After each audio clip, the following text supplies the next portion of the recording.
Alright everybody, you'll notice this is a little bit different of a setup. I am not in the classroom, rather I am at home, and this is not the original Lecture 3. This is going to be my remake of Lecture 3, because, as you all know, I gave Lecture 3 today in class, and these are the notes. They are posted, so those notes will be posted. I'm planning on posting the notes from this video as well.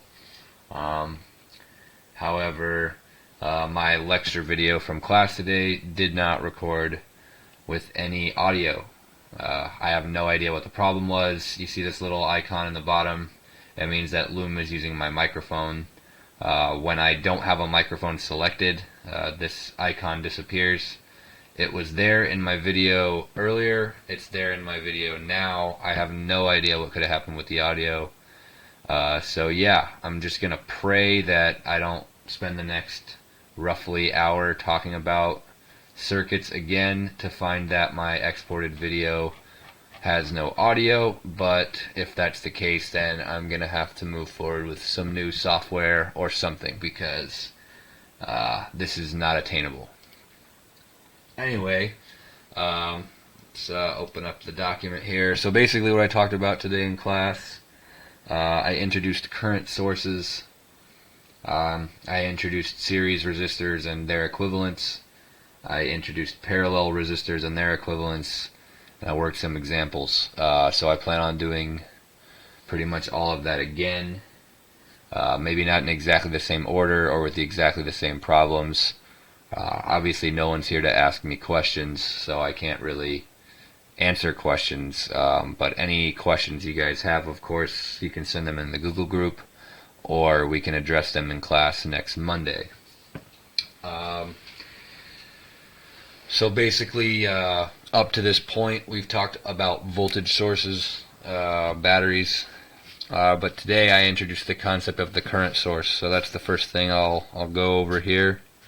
Current source looks like this. It's a little arrow inside of a circle. And so if I had a single resistor circuit, this is basically just telling me I have a current in this circuit, flowing in the direction of the arrow, and then that would follow in the direction that we know it would go in a loop. So let's say, let's say I have a 1K resistor here, and this is a 2 milliamp current source. So basically, in a circuit like this, what I might ask you is, what's the voltage at this node up here? So we know these are both ground, and we know that the current flowing the circuit is 2 milliamps. We know it's flowing down through this resistor. The reason we know it's flowing down through this resistor is because of the direction of the arrow on the source itself. So let me flip over to Spice real quick. So if I go in Spice and build a little schematic, so if you go to the, just in case you guys didn't know, F2 brings up the window where you can select components. You can get resistors here, voltage sources here, and current sources, and several other things that we haven't talked about yet. But if I want a current source, I type current or CUR and it'll pop up. And so this is a current source, and what did I say, 2 milliamps. And then put a resistor, like I said, of 1K.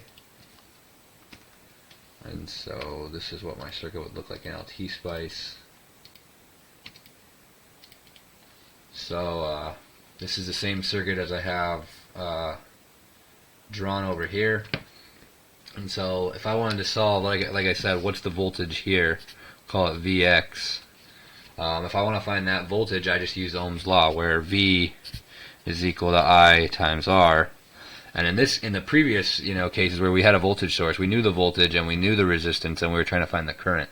Well, in this case, we know the current, which is 2 milliamps. We know the resistance, which is 1 kiloohm. So we can find the voltage by simply multiplying those.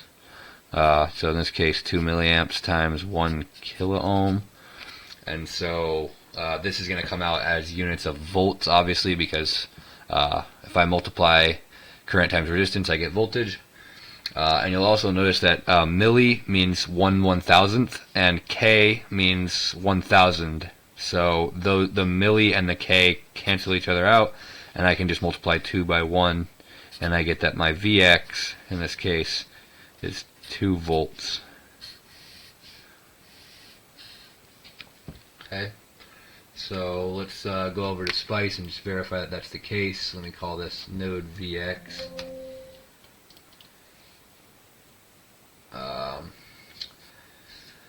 So yeah, and then I'll run a .op, and we will run it. Let me see, Vx is 2 volts, right?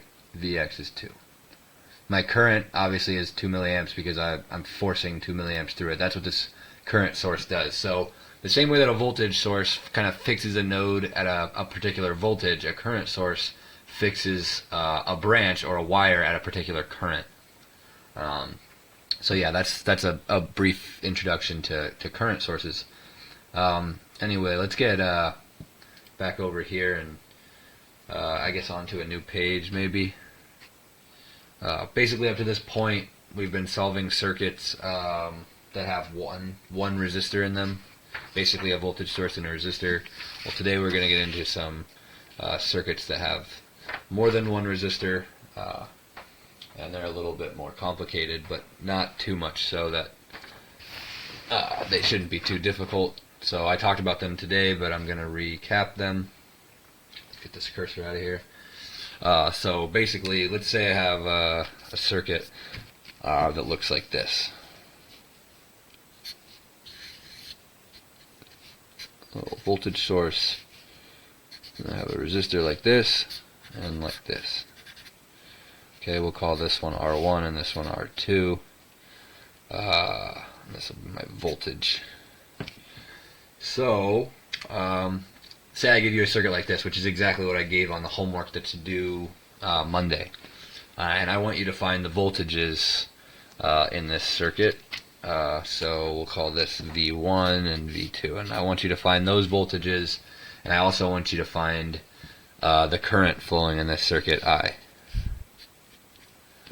Okay, so let's give some values here. Let's say that this is a 5-volt battery, and then let's say R2 is 1K and R1 is 3K.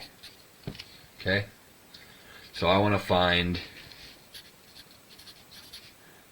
V1, V2, and I in this circuit. Okay, so, well, it's pretty easy to find V1, right? I mean, we've done this a couple times now. If I see a voltage source where my minus terminal is connected to ground, then I know that whatever that voltage source is rated for, that's the voltage at my plus terminal. So in this case, since this is a 5-volt battery, minus terminal is grounded, V1 is just 5 volts. So we're done with that one. But now, how do we find V2 and how do we find I? Well, we can find I by taking the difference of voltage across this resistor and then dividing by the resistance, but we don't know V2.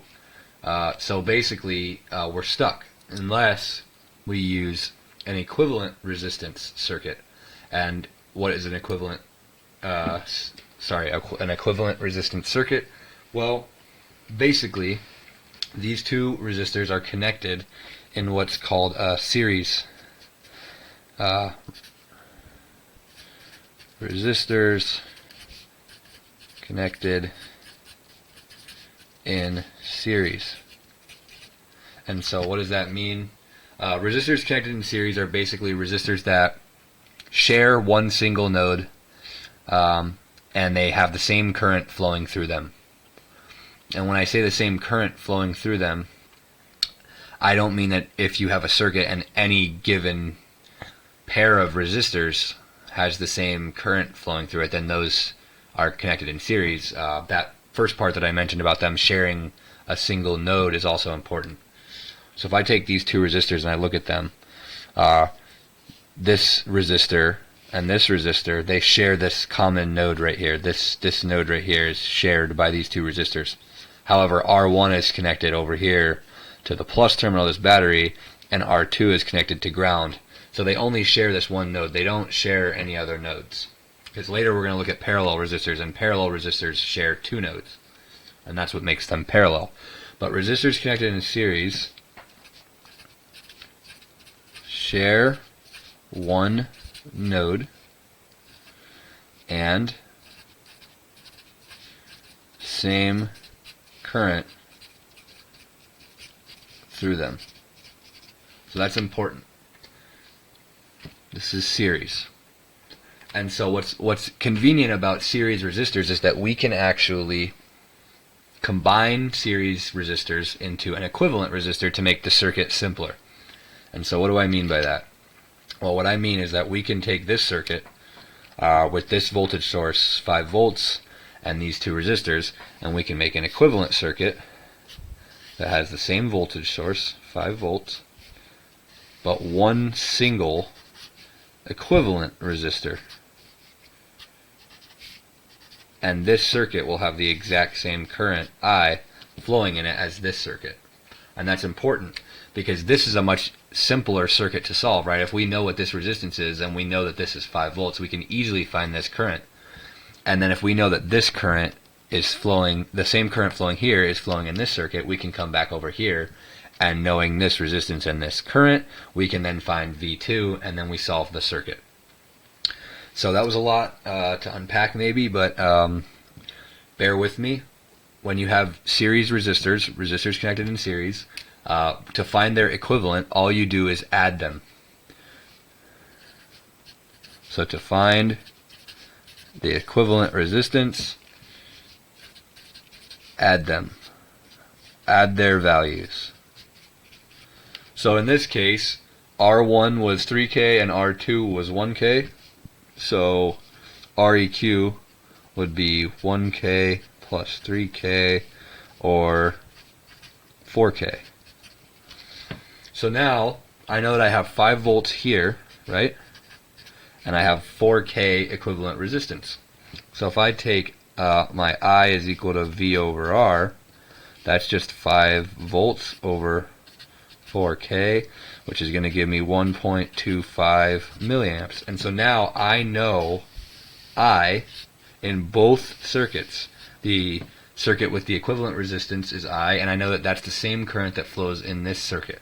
So now I know this I is also 1.25 milliamps.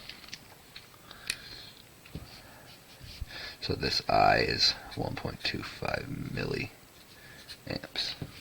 And that's important because now if I know that is 1.25 milliamps and I know that this resistor is 1K, I can find the voltage here, and that voltage will be 1.25 volts, or V2 is equal to I times R2, which is 1.25 milliamps times 1K, which gives me 1.25 volts. And so now I know V1, I know V2, and I know I, which is 1.25 milliamps. So that's why series resistors are important. This also works for several resistors in series, so not just to find the equivalent resistance of 2 resistors, we can add them. To find the equivalent resistance of several resistors, so say we had 4 or 5, however many resistors you want to have in series, those resistors can also be added to find the equivalent resistance. So just to expand upon this point a little bit further, say I had a circuit that looked something like this: resistor, resistor, resistor, resistor, and then ground. And this is R1, R2, R3, and R4.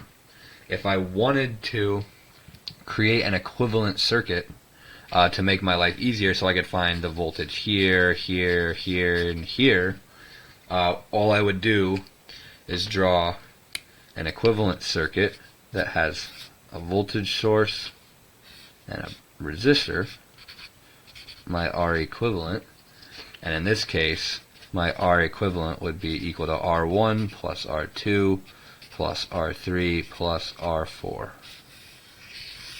So this works for any number of resistors that you might have. And now, just to prove this circuit, I want to go solve it over in LT Spice. So let's go over there. Delete this circuit. And let's call this a 5-volt battery. We'll go with, what did I say? I said 3K, and I said 1K.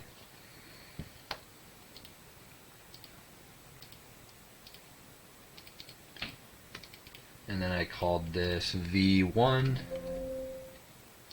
and this V2. Right, and so if I run this circuit, let's just run a quick .op, I can check my answers. So I got, let's see what I got. I got 5 volts for V1, 1.25 volts for V2, and then 1.25 milliamps for the current flowing.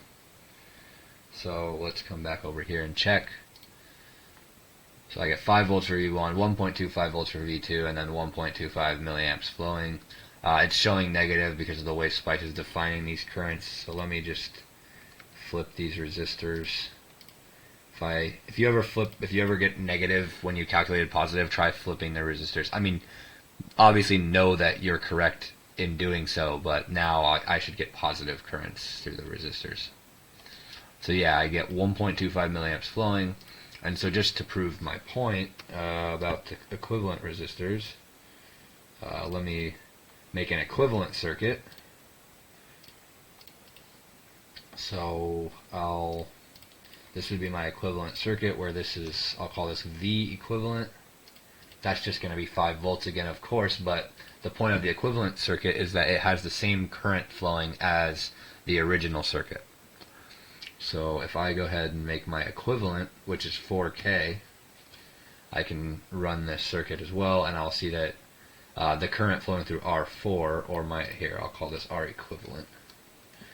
The current flowing through my equivalent resistor is equal to the current flowing through R1 and R2. So therefore, we know that this circuit has the same current flowing as this circuit, and we can use that current to solve for this voltage. And that's exactly what we did. So yeah, that's series resistors. Let me do one more example just to drive the point home a little bit. Switch papers to a new one.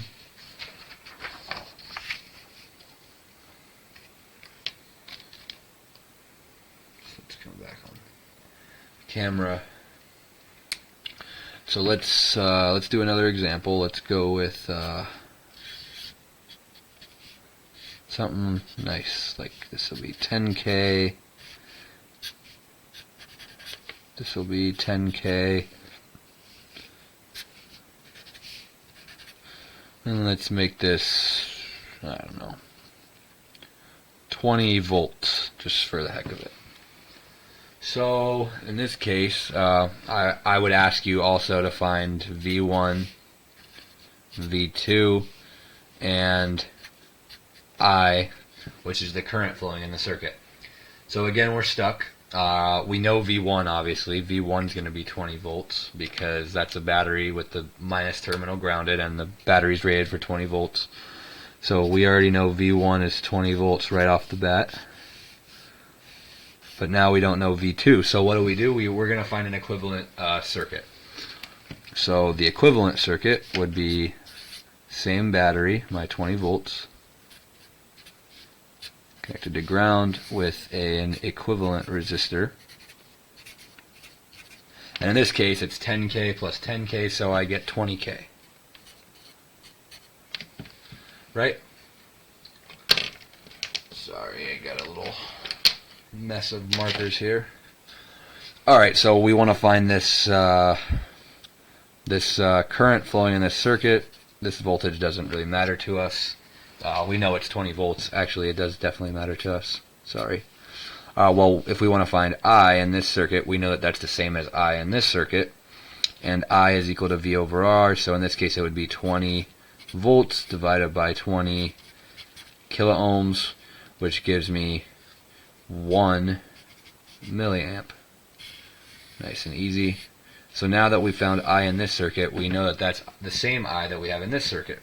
and so that means that this is 1 milliamp, and we can find V2. V2 is equal to I times R, which is 1 milliamp times 10K. Thus, V2 is going to give me my milli, and my K cancel, and I get 10 volts. So there, I solved V1, V2, and the current, and let's go ahead and just really quickly prove that in SPICE. So I've got a 10 volt battery, 20 volt, and then two 10K resistors. And then over here I have my 20 volt and 20K equivalent. And if I run this, I get my 1 milliamp current flowing in both circuits, and then I get my V2 to be 10 volts, which is exactly what I got in my hand calculations. So something you'll actually notice about this circuit and any other circuit like it. This circuit right here, I didn't actually go into this in class today, but I feel like it was important to mention. This circuit right here is called a voltage divider. I'm going to talk about them in class next time. When you have basically a voltage source with two series resistors like this, anytime you see this configuration, this is called a voltage divider.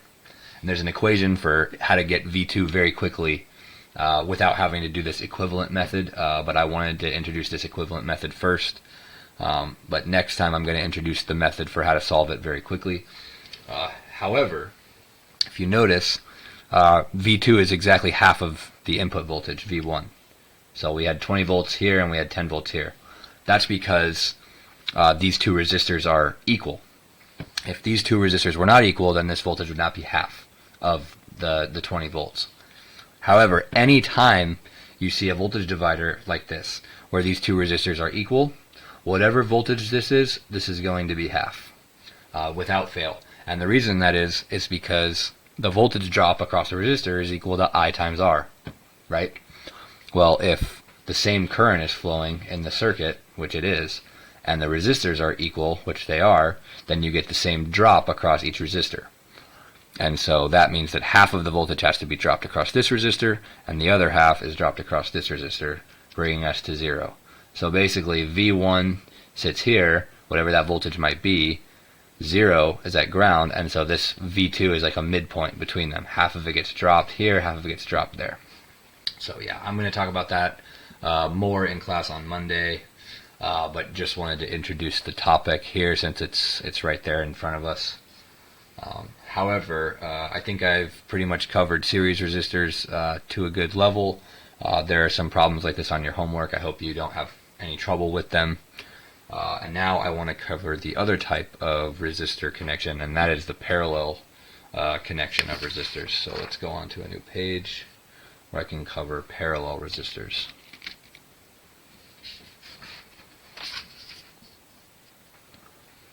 Get this out of here. So basically, I covered series resistors where, right, series resistors have the same current through them, and they share one node, right? Well, parallel resistors have the same voltage across them and share two nodes. Now what does that mean? So now I introduced the current source earlier, which is good, because now I can use the current source to prove this point. So say I have a circuit, the current source, and I have two resistors connected like so to ground. So basically, these two resistors are connected in parallel, right? This whole entire wire here, this is all one node, so this is going to be at some voltage Vx. We don't know that voltage. However, we do know both resistors have ground on the other side, and this entire node is Vx. So basically, the voltage across this resistor is Vx. The voltage across this resistor is Vx. But that doesn't necessarily mean that the same current flows through them. We'll call this current I. Let's call it IT for I total. I talked about KCL a little bit. Kirchhoff's current law. KCL is Kirchhoff's current law. And what that law states is basically that the current into a node is equal to the current out of the node. So call this little junction right here a node. My IT is going to flow through this branch into that node. And then at the node, it splits into two branches. Part of the current flows here, and the other part of the current flows here and down through this resistor. Okay, so let's call this R1, and we'll call this R2, and then that will make us label, whoops, we'll call this I1, and we'll call this one I2. So now, what Kirchhoff's current law tells us basically is that IT is equal to I1 plus I2. And what that's saying is basically the current flowing into this node is equal to the current flowing out of this node. So I've got I total coming in, and it basically branches off into two branches where part of the current will flow here and part of the current will flow here, and the sum of those two is equal to the total current coming into that junction. So if I wanted you to solve this circuit, even if you were given I, you don't know how much current is flowing in each one of these branches without knowing this voltage. So what we want to do is we want to create an equivalent circuit, like we did previously with the series, to find this voltage so that we can then use that voltage and these resistors values to find the current flowing in each branch. So I'm going to give this formula here. There's a couple of formulas we talked about in class. The first one is if you want to find the equivalent resistance, Req for parallel, is we call it product over sum. So what it is it's the product of the two resistors divided by the sum of the two resistors. Okay, so that's a very important formula. You'll use it a lot in this class and in the future. That is the formula to find the equivalent resistance of these two resistors. So if we want to make that circuit, what it would look like, and I showed this earlier, we did an example with when I introduced current sources, is now we just have a current source and my equivalent. And now using this little configuration, we can very easily find out what Vx is. So let's throw some numbers in here. Let's say that over here I had let's say 5 milliamps. And then let's call R1 2K and R2 4K, right?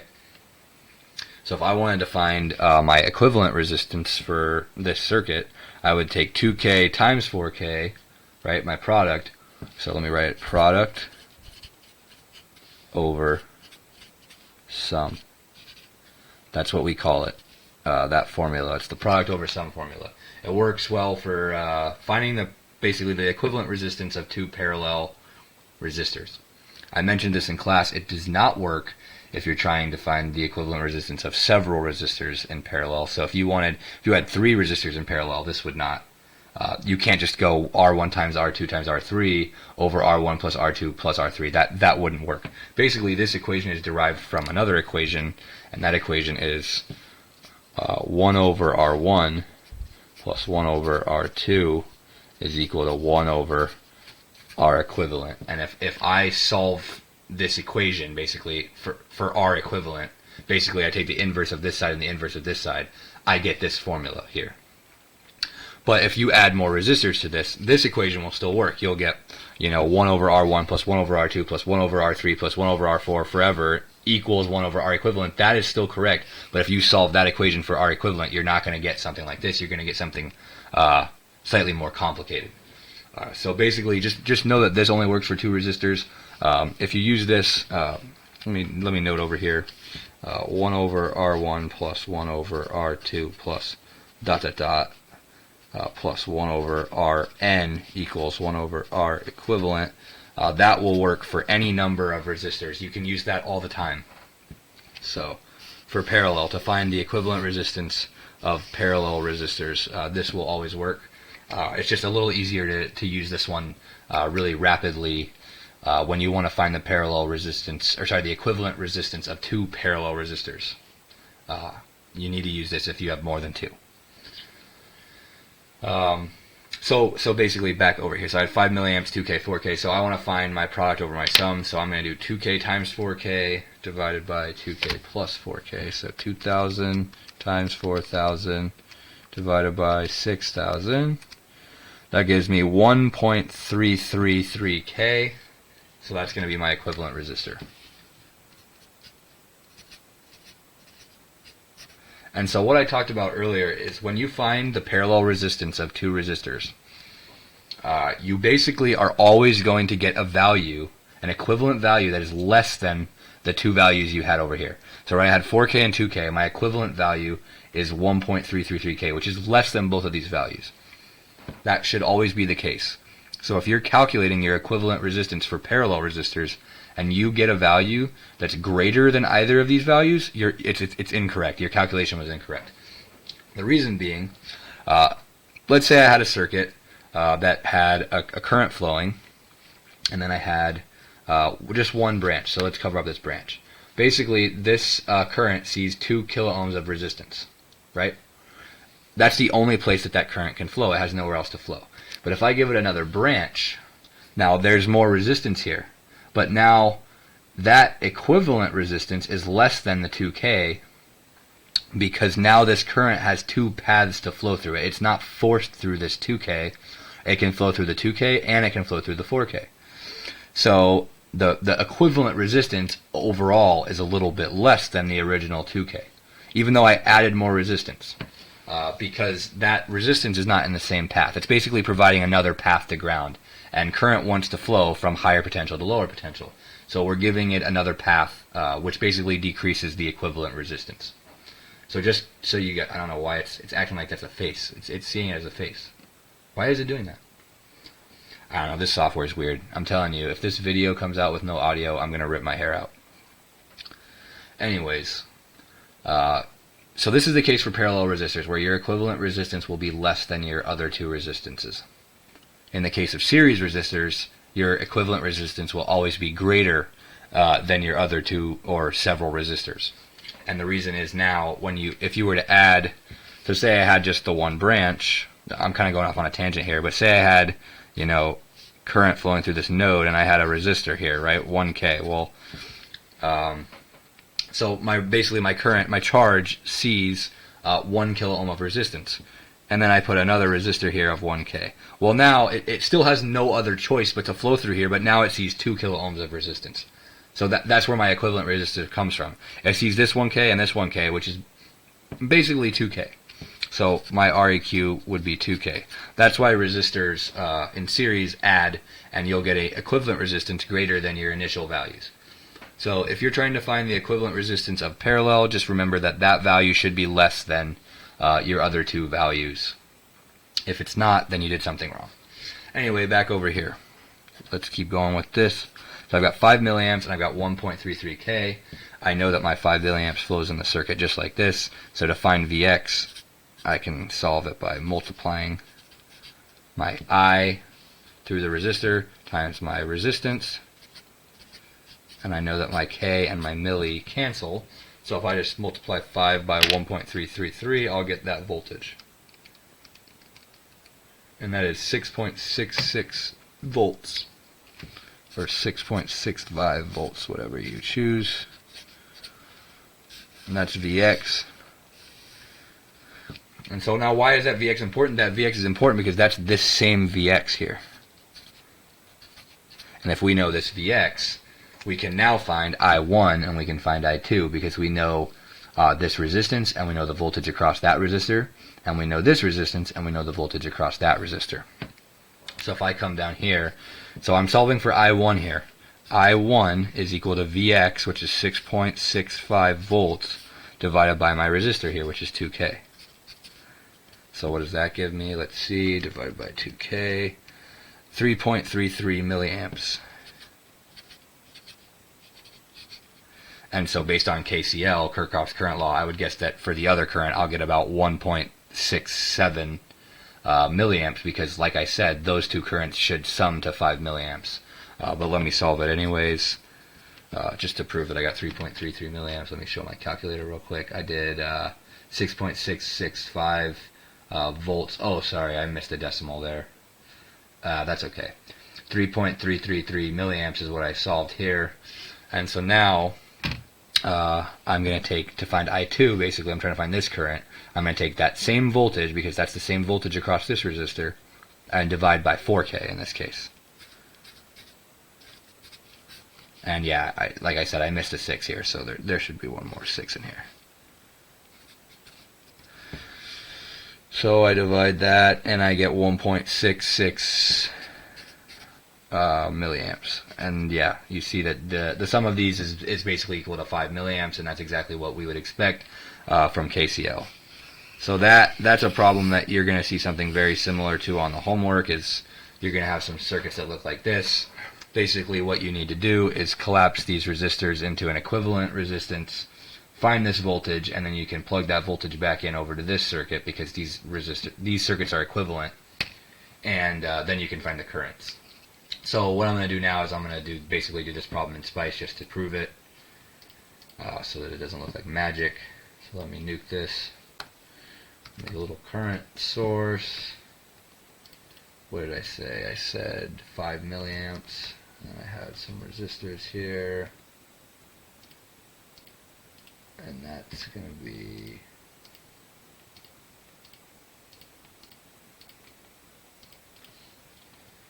ground, ground, ground. And then we called this VX.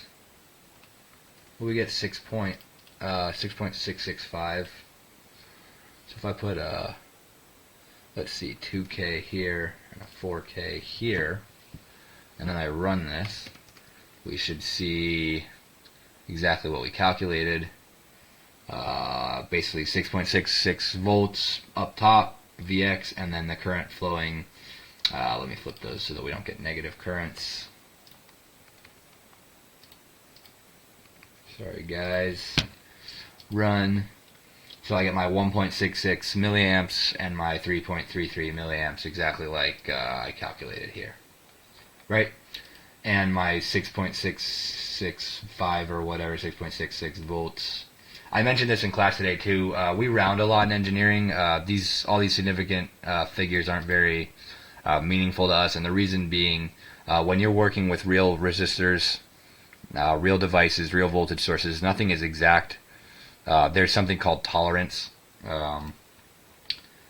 So basically, when you have a 2K resistor that you pull out of a package and you're going to use it on a circuit, that resistor is not exactly 2 kilo ohms unless you spend a lot of money on it. There are some very high accuracy resistors and components out there that are really expensive, but most of the time in your labs and other projects you're going to be working on, you're going to be working with resistors that have some tolerance, usually plus or minus 5%.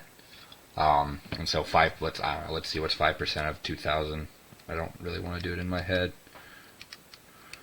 So it can be off by as much as 100 ohms, which basically means it could be anywhere between 1900 and 2100, that value. So, when we calculate a voltage and I just say it's 6.66 or 6.65, even though there was all these significant figures, it doesn't really matter, because in real life, this is close enough, right? We're never going to be messing around with stuff to the point where these millivolts out here matter all that much. I mean, there will be times when they do, but for the vast majority of DC circuits and things that you're going to be doing in, your labs, it's okay to round a little bit.